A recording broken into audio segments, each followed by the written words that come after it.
All right, glad to have you back. In the midst of an economic crisis that overwhelmed the economy, of course, economic managers in 2024, the oil and gas sector turned out to be the shining light, well, that's according to reports, with remarkable feats in the sector like the resolution of disputes arising from the divestment of international oil companies, oil wells in the troubled Niger Delta region, which held up oil and gas production for years, to the spike in crude oil production that boosted the nation's external reserves and provided more revenue to the three tiers of government. To play around with the coming on board of the 650,000 barrels per day Dangote refinery in Lagos and resuscitation of the moribund Port Harcourt refinery in Rivers State, Warri Petrochemical refinery just last week, the oil and gas sector bounced back to reckoning in 2024, becoming an outlier where others stagnate. Promises to give a renewed hope in 2025. Well, this is just one of the various sectors in the Nigerian economy. We'll do an overview of various sectors and to look at expected growth indicators for 2025. Mr. Robert Omotunde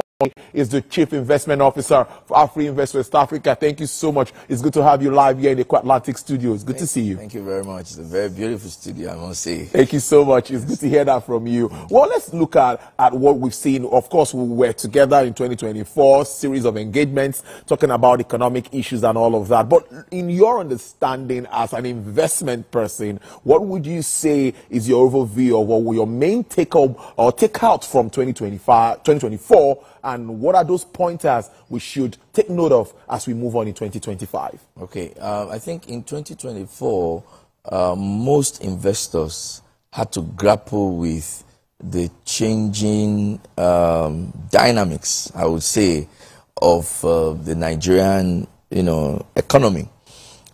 You know that in 2024, we had quite a number of reforms, coming from the fiscal authority and a lot of not so easy pills to chew, right?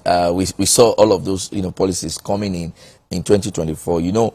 I've always said to us in this studio, or in the previous studio, in context in this studio, that, the path to recovery, the path to beginning to do the right thing in the Nigerian economy is not an easy path, right? You're just going to need a courageous government that will come on to take up some of those bold steps.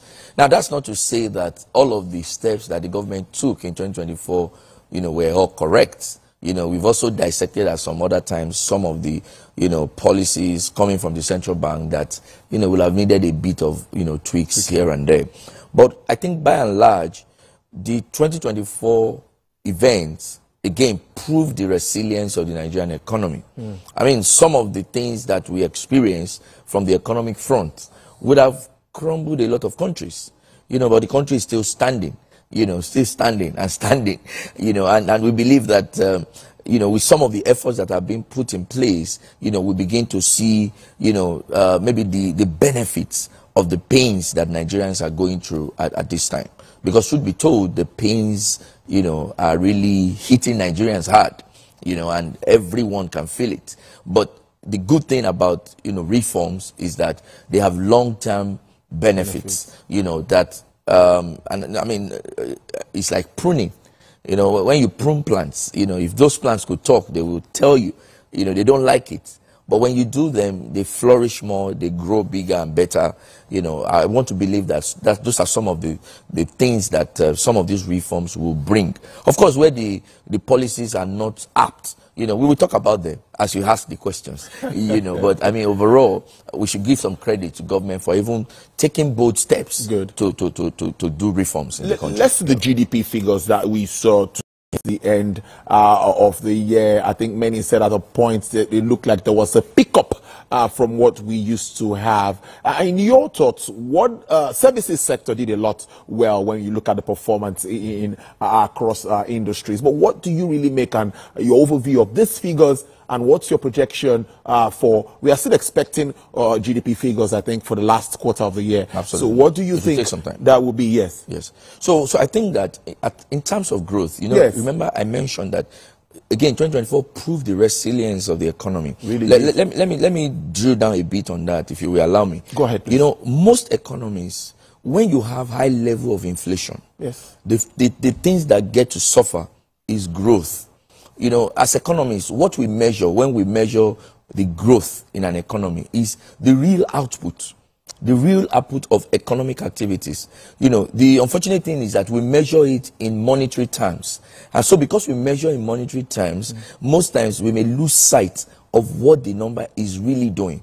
Which is why economists, we always have what we call the deflator, the GDP deflator. What the GDP deflator is basically doing is adjusting the nominal GDP. Nominal GDP is the number as you record it in the market in terms of economic activities. But because you know that inflationary pressure can have impact on those numbers, I give you a point. If you bought a bag of rice in the previous year for 50,000 and now a bag of rice is selling for 130, right? The tendency is that someone who bought a bag of rice may not be able to buy a bag of rice again. By half. Even if he is paying more, he's going to pay more than the 50,000. So in nominal terms, the activity has gone up, but in real terms, when you measure the output, the guy was buying a bag of rice before, but now he has to buy a half bag of rice. So it's just an example of what an economy does when we are measuring GDP in monetary terms. But in terms of the inflationary pressure we saw, you saw that in 2024, we got as high as 34% as far as reading inflation. In fact, if you look at the average inflation for the year 2024, it was around 32% overall, you know, meaning we saw increasing, you know, pressure coming on the general price level within the economy throughout 2024. But what did we see? We still saw an economy that was able to print a decent growth number, you know, at about 3.2%, you know, in 2024. What does that tell us? If you're to put, this was the same economy that 2 years prior was at a level of inflation around below 20%. And a year before last year, we were printing at about 22, 23, you know, not higher than 24%.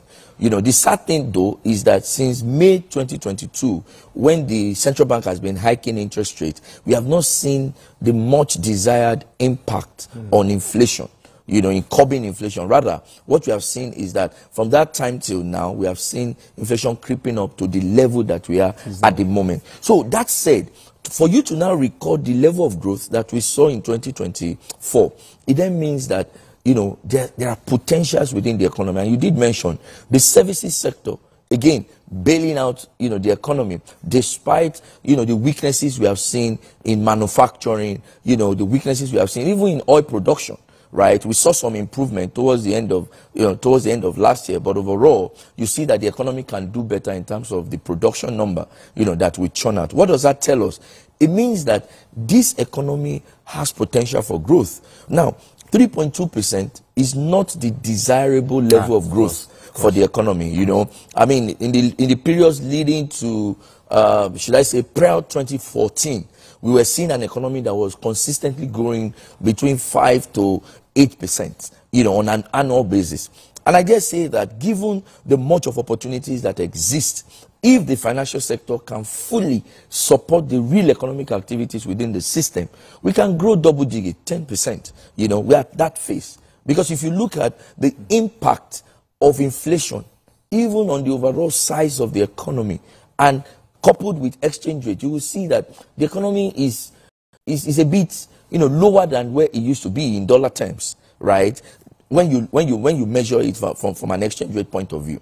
And of course, what is happening in inflation and exchange rate, they are like these Siamese twins, you know, that whatever happens on one hand, you know, has impact on the other hand. You know, and whether you like it or not, the policy decisions from the central bank also has impact on what happens to inflation and has impact on what happens to exchange rate. But there's been a bit of stability in that exchange rate space. I think some initiatives by the Apex Bank, would you say those ones are paying off? I don't get that, because it's been about 1.5, 1.6 and been a bit stable. So on exchange rate, I would say, because it's a different conversation on its own.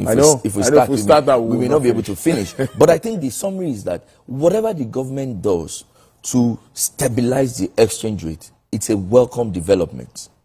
My fear is that the government is also struggling to stabilize that space, because you are dealing with a compendium of issues.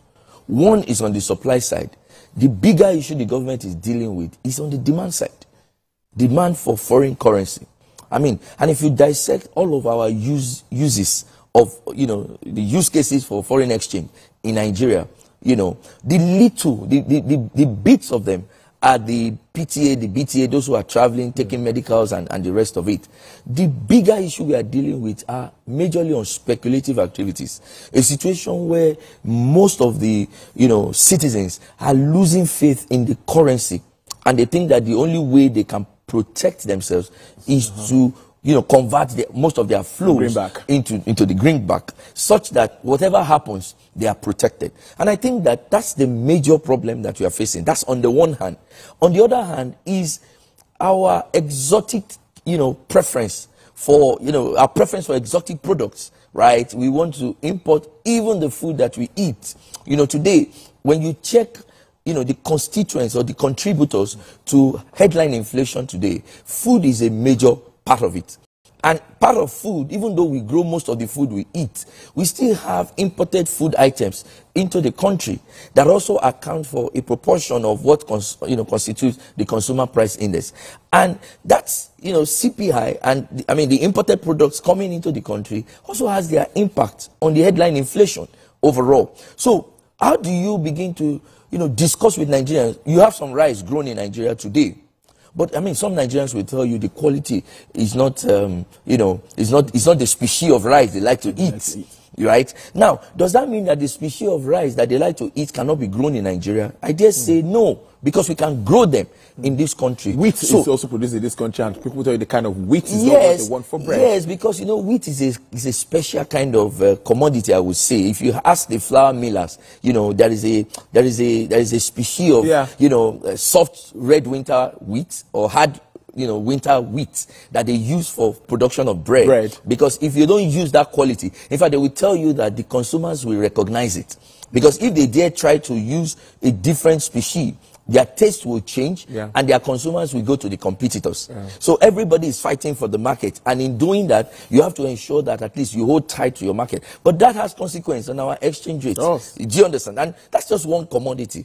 Look at several other commodities, right? And then marry that with the fact that even the food items that we grow comfortably, they are getting more and more expensive because the output coming from the farm is not as, sufficient. And the consequence of that is that prices will go higher. And as those prices are going higher, it's feeding on inflation. So just imagine how those things, happen that, from the farm, you have lower output coming from the farm. So the few output that you have, the prices are higher. Nigerians don't earn enough to buy them, sadly. But even at that, the central bank continues to hike interest rates in order to bring down inflation. So you just see that the cycle is just continuing, right? And those are some of the areas where I think that we can do better, especially on the aspect of hiking interest rate. Like I always say, it's not all inflationary problem that you can tackle by, interest rate hikes. I've done enough hiking. I just wish now that the central bank will pause for a moment and let's see the impact. The way the economy works sometimes is, it works like a human, right? If you use an overdose on a patient, you may not see the impact for some of, depending on the drugs they are using, you may not see the impact of that overdose, immediately. But if you continue because you are not seeing impact, and you continue because you are not seeing impact, and you continue, when the impact will show, it could shut down the system of that individual. And I think that an economy can be like that. And that's why an economy is so delicate that when you are applying a dose of a drug to solving a particular problem, you need to be checking other aspects of that person, right? Of the economy, in this case, to be sure that that dose you are applying is not killing another side that is also critical to the survival of the economy.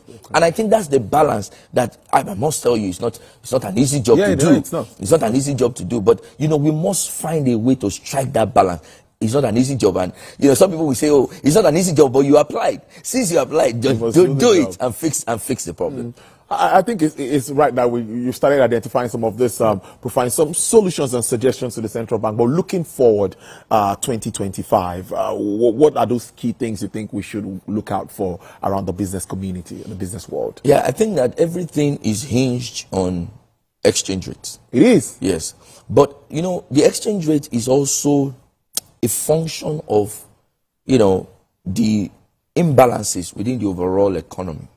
Because why do we need to convert our flows into dollars? It's majorly because we want to import, you know, goods and services from outside the country. You know, and truth be told, we have not built sufficient competence, right, to solve all our problems without depending on other countries.